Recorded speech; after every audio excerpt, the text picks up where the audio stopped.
I'm Susan Page, Washington Bureau Chief of USA Today. It's long been a truism for proud parents across the country. Their child could grow up to be president. But is that really something Americans still aspire to? For many, attitudes toward politicians in political office, from the local school board to the White House, have soured. Dan Glickman should know. He served for 9 terms as a congressman from Kansas and then as Agriculture Secretary in President Clinton's cabinet. He now co-chairs the Commission on Political Reform for the Bipartisan Policy Center. I first ran for Congress, which was 1976. To me, it was a glory job. It was the greatest job in the world, being a congressman, a senator, and we had very prestigious people in those positions. They were well thought of. They were put on pedestals. I mean, whether it was always justified or not, that was a secondary question. The media was generally more predisposed towards reporting positive stories.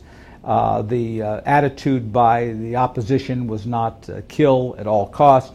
And so at worst, politicians were viewed neutrally, and at best they were viewed positively. And that is just so much different than today. In a new national poll taken for USA Today and the Bipartisan Policy Center, the overwhelming majority of Americans say they've never seriously considered running for public office at any level.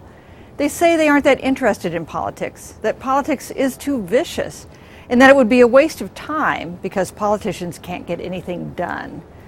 3 of 4 Americans aren't particularly interested in other forms of civic involvement either, like serving on a jury.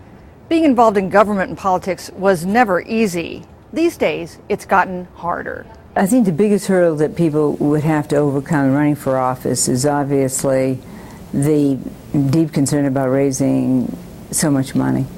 And there's so much money in the political system, which obviously has to change. I know many people have raised the question about the amount of money, but also the negative ads and the negative campaign and exposing themselves and their families. I tell some of my colleagues and candidates, what you say in your district 2,000 miles away is 144 characters in the speed of light away from every one of us. It's called Twitter. That didn't exist. The internet didn't exist. My dad ran for the legislature in 1970.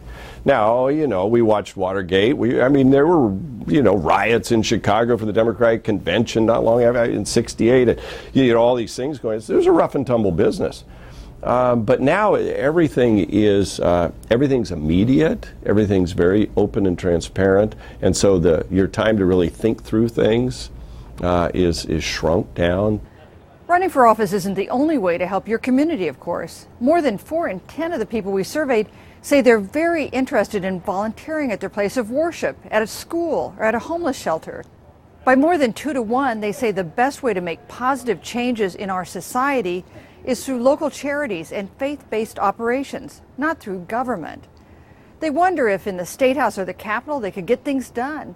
They wonder if it's worth trying. I don't blame people for being frustrated. I don't blame them for being sour on public service. You turn on television and there's a personal attack. When Mitt Romney was governor, Massachusetts lost 40,000 manufacturing jobs.